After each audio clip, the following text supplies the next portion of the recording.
Hello again, it's Crew Call here on the Motor Racing Network. We are taking you into the garage area and talking to the folks to make these race cars go around in circles. I'm Steve Post, pit reporter for Motor Racing Network, joined by 25-time and championship-winning crew chief Todd Gordon. Hello, Todd. How are you? I'm doing great. I had a great event this weekend. No weather delays. Sunshine all weekend. Yeah. Was not 9 zillion degrees like Gateway. Yes. Or the weather delays, as you talked about. Sonoma, and we get to the stage. Sometimes the fastest car doesn't always win. That wasn't the case at Sonoma. The fastest car won the race. James Small and Martin Truex Jr. really performed well. It was fun watching excellence, and that's what we had on Sunday afternoon. Yep. Yeah, it definitely was. I tuned into the race. My wife was on the couch beside me, and I think it was about lap 9. I said, Martin Truex Jr. is going to win this race. He had driven from, I think they started 8th, had driven his way up to 3rd. I think he was challenging for 2nd. Really showed a lot of potential early, but they hung on to their speed as well. I don't know that anybody was going to beat the 19 car. Yeah, other than themselves. And they executed flawlessly, and they really did a nice job. I think we remember last year. Fast forward backward. See, that's not fast forwarding. Rewind backward. There we go. Rewind backward to Sonoma last year, where are the Toyotas? Best finishing Toyota was 18th last year. And at the start of this race, you had 5 of the top 6 were Toyotas. I think they've done a great turnaround. Denny Hamlin gave some credit to Tyler Reddick on kind of bringing over what he needed out of a race car and let them work on that. I think it's been across the Toyota camp. Obviously, with those two teams being tied together as tightly as they are, I think it's applied to both.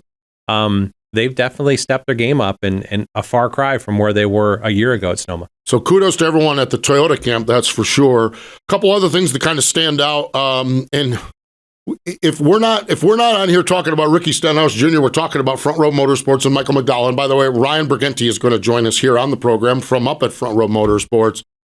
It just seems like every week one of these two teams is just catching our attention. McDowell, man, what a ride he gave that car.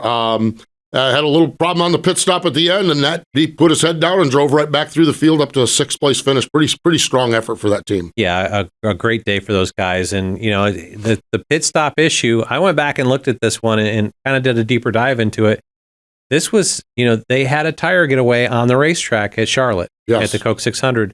Lost their jackman, lost their front changer. This was a replacement guy that didn't have a lot of experience, and I thought kept his composure really well in a situation when a nut got away from the gun and composed. They lost 8 spots there, but that could have been a much worse situation.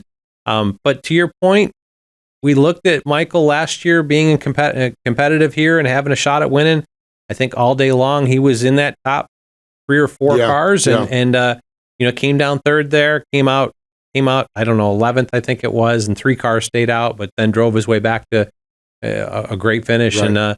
And they've done well. I think they've got to look forward at, the schedule we've got coming up as being very positive for them with 3 more street/road courses and Atlanta, Daytona, which I call super speedway races. It's a great opportunity for them coming forward. They got to be excited. They do. They really do. 2 teams that stood out to me that I don't think performed as well as they would like to, but got really good results. Paul Wolf and Joey Logano and Alan Gustafson and Chase Elliott. When they were doing on Friends of PRN, I was listening to it. We would not hear Joey Logano and Chase Elliott's name except for in full field rundowns in the back half of the field, it seemed like. And yet when we get to the final tally, they both had top 5 finishes. Great execution, great execution, good race cars, but great execution by those teams. Yeah, I feel like I'll take them on one at a time, but I'll group with Joey Logano. I'll group Kyle Busch into that. Kyle Busch too. They were both on the, around plus or minus a couple spots from 10th, 11th, 12th, 13th range. And they short pitted the stage 1 points position, which gets them short of the leaders coming to pit road and gets them that 2 to 3 second a lap advantage on moving forward. That one didn't play out as big, but they came at, I think, 42 or 43 and pitted the second time. And then the caution came at 50, knowing that stage points got awarded at 55. That cycled them to the front. Kyle Busch ended up winning stage 2. Joey Logano, 2nd or 3rd. I'm not sure which one it was, but once Paul Wolf got him in that position with strategy on pit road, they kind of hung in the top 5 the rest of the day with a solid run. So I don't feel like they were going to drive their way there, but they got themselves there. But a good effort there. The 9 car, Alan Gustafson, they have to win. They're at a point, they all understand it. We see it. They all see it as well. They have to get a win. And Alan, when we got through that green flag cycle of what should have been the last pit stop, the last needed pit stop, started early at 72, felt like 80 was probably the number. A lot of guys came 75. They were early. Alan ran him as long as anybody. I think it was lap 80. It was close to 80. Mm-hmm. He in the 4 car went long. And his play at that point is, I'm going to run long and hope a caution comes just after I stop. Right. And if he ran longer and the caution came out, he'd be buried. He'd be in trouble. So they took it, and they took the gamble with 12-lap-old tires when the caution came at 92 or 3 to stay out. And they were one of 3 cars, but they made it work. Finished top 5, I think a 5th place finish. You had multiple cautions. They might have had a fighting chance, but overall, the 19 car was dominant. Yeah, no doubt about it. Great stuff out at Sonoma, that is for sure. And we mentioned it. Ryan Bergenty is the crew chief at Front Row Motorsports. We're going to talk to him. He's a fascinating guy, fascinating story, and can't wait to do that. So that's what we're doing here today on Crew Call. Stay with us. Ryan Bergenty, he joins us next. Welcome back to Crew Call. Loving every minute of talking to some of our friends from the garage area, and joining us now from a beachside condo. He is not the only crew chief or NASCAR worker that is probably beachside or mountainside, and we appreciate him taking some time out. Ryan Bergenty joins us from up at Front Row Motorsports. Hello, Ryan. How are you? Yeah, good morning, guys. How are you? We are well. All right, before we get into the NASCAR stuff, beach, family, where are you at? What are you doing? What's your getaway here? Yeah, we made the 7-hour or so trip to the Outer Banks. First time Outer Banks for me. Got the girls here and some of our good friends and their girls. And right here at the beach, we got a morning run in this morning with one of my kids. Now we're out in the pool, and I'm sure they're ready to go get some seashells here in a minute out the beach. So having a good time. Yeah, really. Those are treasured times with one off weekend during the season. You have to take advantage of that. I'm glad you got the family time. Talk about. I want to back this thing up. This is going to be kind of general, but tell us about the path from Connecticut to Cup crew chief. That's your story. I think is worth a tell. Yeah, I mean, my story is really just grew up a racer. My family was in racing Plainville Stadium and those days back in central Connecticut. And my father had grown up with Michael and Teddy Christopher. And so I was exposed to them as, a toddler up through, until I moved to Charlotte. So if you know their history, they're racers. They race 7 days a week if they could. So it just slowly became a part of who I am. And somewhere around 2005, 6, I just said, I'm going to work on race cars and I'm going to try it. I can't ever look back and think I didn't attempt it. And so made the move down, and then from there, it's just, I was raised on just, hard work. You show up on time, you work harder than the guy next to you, you're honest and loyal. And if you do all the basics like that, right, then when opportunity comes, hopefully you're prepared for it. So, the next 10 years up until, I think 2009, I went out to Furniture Row. Barney and Joe gave me an opportunity out there as a mechanic. So took the chance, went out there. And then in 2013, had an opportunity to come back to North Carolina, car chief, the one car at Ganassi for, until 2019 or so. And we took a couple years stint off when my wife and I had our first child. And then last year, good buddy Blake called me back and said, I need you back here. And so the story the last 2 years has been really, it's been real rewarding for me. It's come back racing with him a little last year. Now this year, the opportunity that, Bob and Jerry and everybody at Front Row has given me to kind of help the 38 car.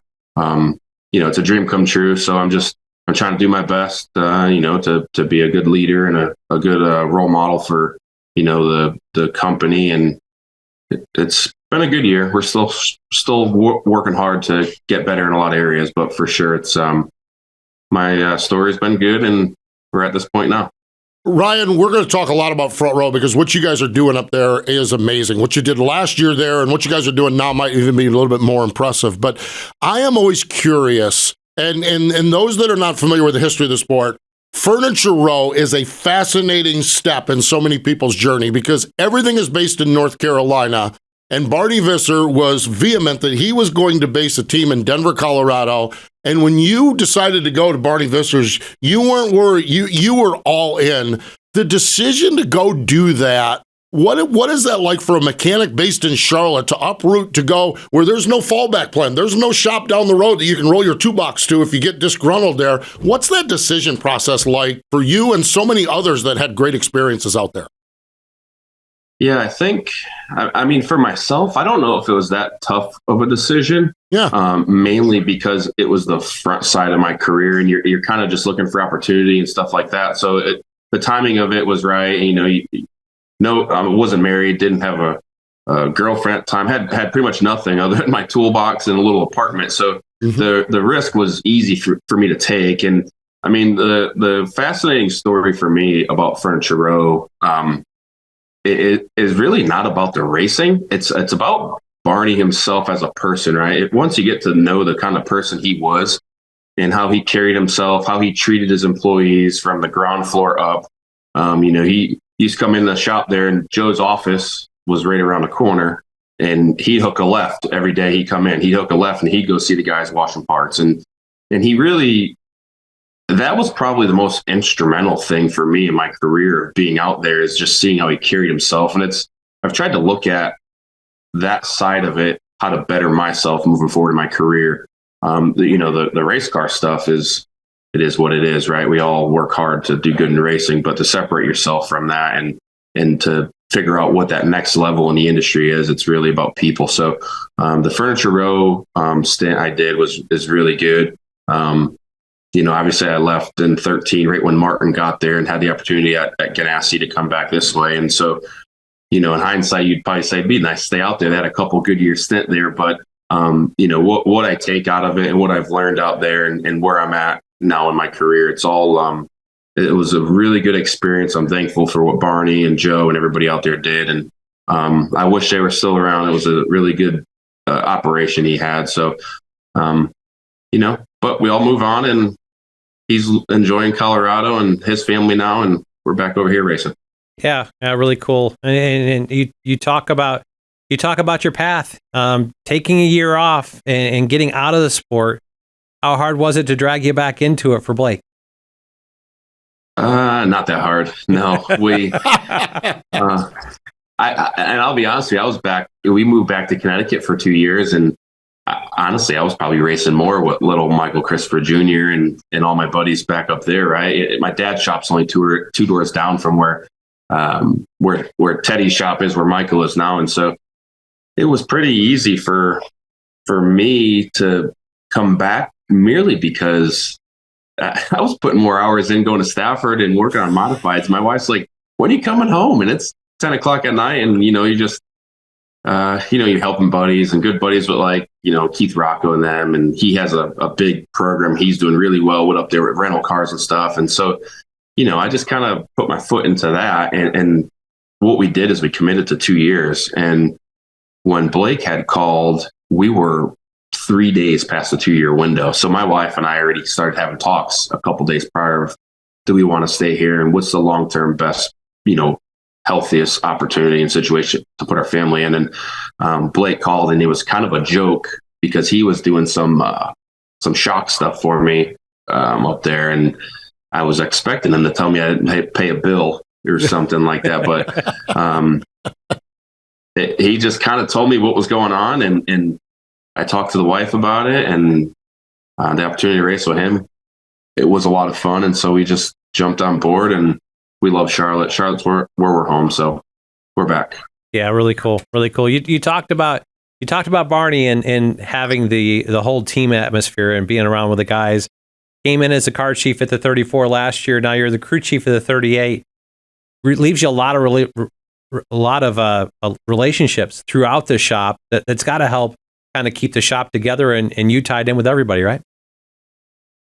Yeah, for sure. I think, it's weird to think that I'm crew chief in a car right now with, the last, 15, 17 years. You had to be an engineer, right? It was just a really engineer driven sport. And so I think the benefit that someone of my kind of background has is that I've spent so much time on the ground floor with those guys that there's a different level of respect, a different level of understanding. It's a little bit of a different mindset.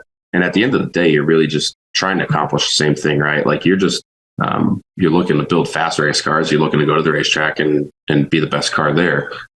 So I think for me, it's been pretty smooth transition because I understand what it takes to execute all the stuff that it takes to make a race car go fast. But I also understand what we have at front row, right? So I'm not sitting upstairs with our engineer and demanding these results from a certain department that are not really not feasible for us, right? So at front row, with the size of company we are, the resources we have, there's a lot of splitting hairs and decisions that go into just really can we execute that properly? I have a list of things that I wish we can execute, but I don't feel we can do it properly right now, given where we're at. So you just split hairs with that, and you spend time on the floor with those guys, and it's been a pretty good transition.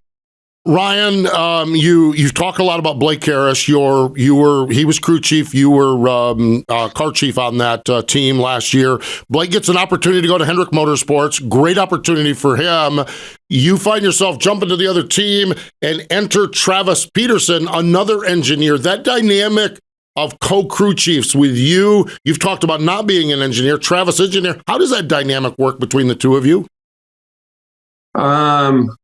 It goes back to our desks are 5 feet apart from each other, right? And so you just, again, this goes back to understanding, right? And Travis is a little younger, but man, he's smart. He's got a really good career in the industry ahead of himself, a little more experience and going through the motions and all that. And I think what we've done this year is we've helped each other find this mutual ground, right? Travis has a lack of the understanding of ground floor stuff, of executing stuff on the shop floor. And at the beginning of the year, I had a huge loophole of that I had no information on running sim and stuff like that. And so what we've done is we get in the middle. I ask him some basic questions about, when I'm navigating sim and just looking through, stuff my engineers are sending me. And he's forthcoming. He just straight up is like, this is how you do it. Right.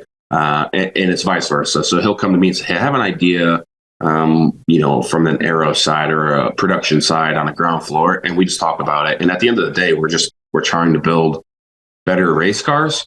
And without meeting in the middle, I think we'd be kind of dumb to do something different. Right. It's really, it's a tough industry. You want to be the best one. Right. So there's a healthy competitiveness we have internally between each other, but at the same time, we help each other and we're doing good. Yeah. It's great because you both have strengths that are opposite of each or different than each other and can share those with each other. It sounds like a great relationship.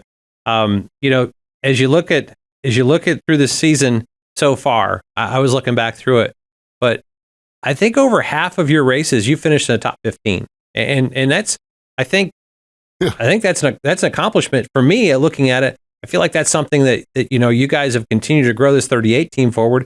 It's been good so far. Your take on it?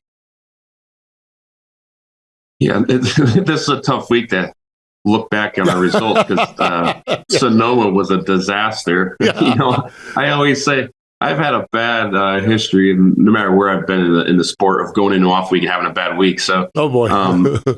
But with that being said, it's tough for me. If you get to know me, other than winning practice, winning qualifying, and winning the race and leading every lap, I'm not happy. And so I do have to take a little time to slow myself down and reflect on what we're building and the pace that we're building it at. Where the 38 was last year, essentially where we're at now, there's not much different. We have the dynamic there with two different drivers and just trying to juggle a lot of things internally. But it's been a solid year. I feel that we have not executed a couple things properly that have stopped us from having a few more better finishes. But I guess, yeah, it's better. It's we're doing okay, but I'd like to see some more top 10s and top 5s here coming soon. Well, I'll tell you what, I could tell you've hung out with Teddy and Mike Christopher with that answer. I mean, that is, man, that is all TC right there. Yeah. Okay, so let me back that one up. As you entered the season, what did you have for realistic goals? and where do you feel you are relative to those? To be honest, you're going to think I'm crazy. I don't see any reason we can't go win a race. And given the schedule, you look back at the schedule a couple of years ago and maybe 6-7 years ago, the mile and a halves, you just had to be good mile and a halves. Now with Chicago and some of these road courses they put in and stuff like that, you look back last year, what Todd did on the road course. I mean, truthfully, Watkins Glen, the kid was stellar, like really good, and Indy really good. And I'm like, man, we can be better with our cars, our builds. We can execute better races, and we're going to put this kid in a shot to go win a race. So going into the season, I want to make chase and I want to win a race. And ideally, I'd like to average about 15th place every week, no matter where we're at. And I feel our mile and a half stuff's gotten better. It's going to be a never ending struggle because the big teams have so many resources when it comes to just, slowly advancing themselves and getting better every week. But the road courses and short tracks and stuff, I think we can run with them. It's just takes a lot to put together a race. So I still feel we can win a race. This last weekend, I had high hopes with Zane and results. And it just was I don't want to say a disaster. I was expecting to qualify just a little bit better than we did. But we had a pit road penalty at the worst time, went a lap down, couldn't take the wave. It ran green the whole time. And so we just were throwing Hail Marys then and putting him in a bad spot to just try and get a lap back. And it just never panned out. So we're going to keep plugging away. And I'm still hopeful we can contend for a win here this year. That is cool. That is really, really cool. I'm telling you what, I love that coming in. If you're not aiming for victory lane, where are you going? You got to. I'm going to stay at the beach. If I'm not trying to win a race, I'm going to stay at the beach. There you go. That's good. That's good. Good stuff. Yeah. So you brought it up. Into the start of the season, you or maybe you knew it ahead of time. We didn't, but you got you and Todd had a relationship going, but Zane's filling in for a couple of races in the Cup piece. How is that dynamic of catering to two different drivers and two different styles? How's that affected you guys? Yeah, I mean, I don't want to say it's the easiest thing to tackle, but with those two, I call them kids now. Those guys, they're buddies and they know each other. And Todd has done an exceptional job with handling it and his approach. But from a functionality of the race team, it's quite tough, you always try to build the best car every week. That's what it is. But the morale, Todd, we had a stretch there where we had an average finish of 12 or 13th for 5 or 6 weeks. Mm-hmm. And then, you throw in a race with Zane and it just kind of deflates the balloon that you've pumped up there for a couple of weeks. So, but I think for myself, it's just understanding it's what we got. And we're not going to change that. And I've tried to, shed light on it with the team and the group and stay positive. And the drivers have been positive. And again, Todd's got a big career ahead of him. The kid is good and he's tackling all this the right way. So, we just take the challenges as they arise. We were a week to week team and, now we got Todd in the car here for quite a while until I think Texas in the fall or something. So. Yeah. Well, we'll see what happens. We are going to let you get back to the family at the beach. We do appreciate you taking some time out from the beach vacation to join us here on Crew Call. We are, Todd and I, it's like every week we come in and we're just loving the front row story, whether it's what you guys are doing or what Michael and Travis are doing. It is just a fascinating tale to watch this go, and winning races, I think for either one of those cars, listening to you, either one of those cars, I think you still could do that. that for sure. So I'm going to be a little cheerleader here, but tell you that Sonoma is nothing like the rest of the road courses. There you go. don't let that one drive you down. I looked at the history.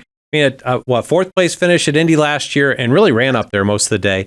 There's great opportunities. You look at the rest of the schedule, you've got to be really excited about. 5 of the next 10 races, a couple of super speedway races, which your organization has done really well at, and 3 road courses that I think you can be very competitive at. The future looks great. I look forward to seeing where you can get. Yeah, I appreciate your time today, and we're looking forward to the rest of the year. Like I said, I'm a week-to-week guy.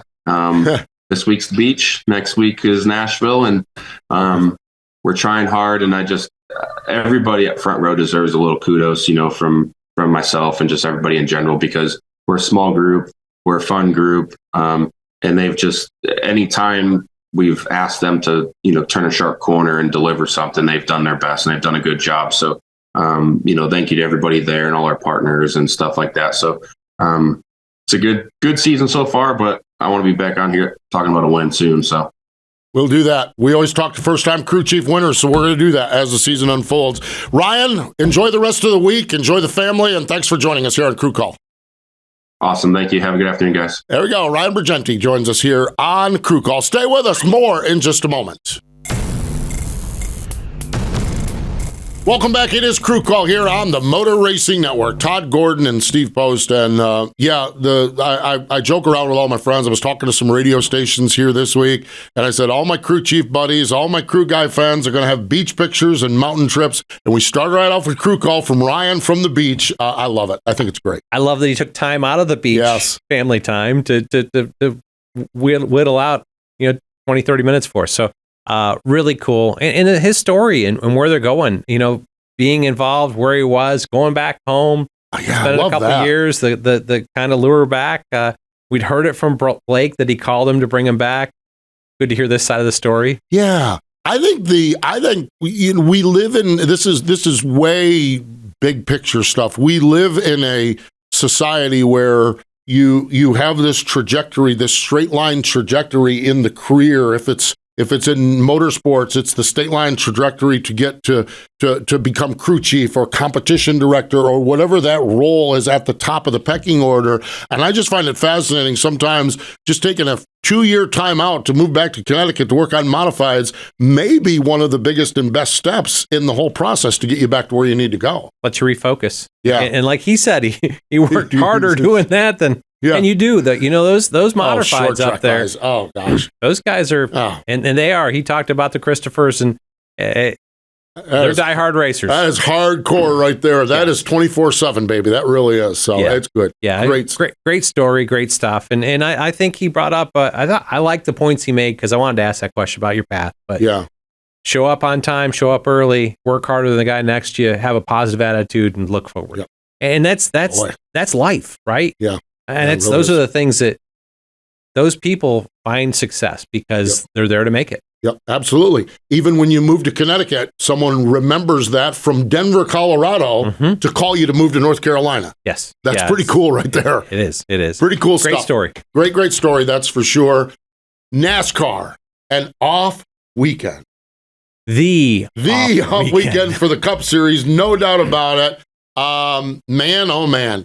There is there's just a lot of downtime for the crews, and then everyone will start to show up the early part of next week behind with everything and scrambling and hair on fire. But that is kind of what it is. 16 races in, get an off week, and come back to 20 straight. Right, and that culminates with a 10 race playoff run. Yeah. This off weekend is a definite needed rejuvenation and time to spend some time with the family because it's going to get smaller and smaller as you get closer to playoffs. Absolutely. And that's what we encourage you to do this weekend. We're not going to be propped down listening to the radio or watching TV of the race. It's Father's Day. If your dad is still around, call him, talk to him, take him out to dinner, do whatever you do with your dads. Spend a little quality time with that. And NASCAR will be back bigger, bolder than ever. All 3 series at Nashville next weekend. So we encourage everyone to take a little downtime as well and just enjoy the family. Enjoy that time for sure. So we're going to get on out of here. Next week on the show, we're going to kind of maybe do a little recap, but also set the table for the run for the playoffs, particularly in the Cup Series, but also take a look a little bit at Xfinity Series and the Truck Series. So we'll do that next week here on Crew Call. We appreciate Ryan Bergenty for joining us here on the program. But more important than all of that, thank you for joining us here this week on Crew Call.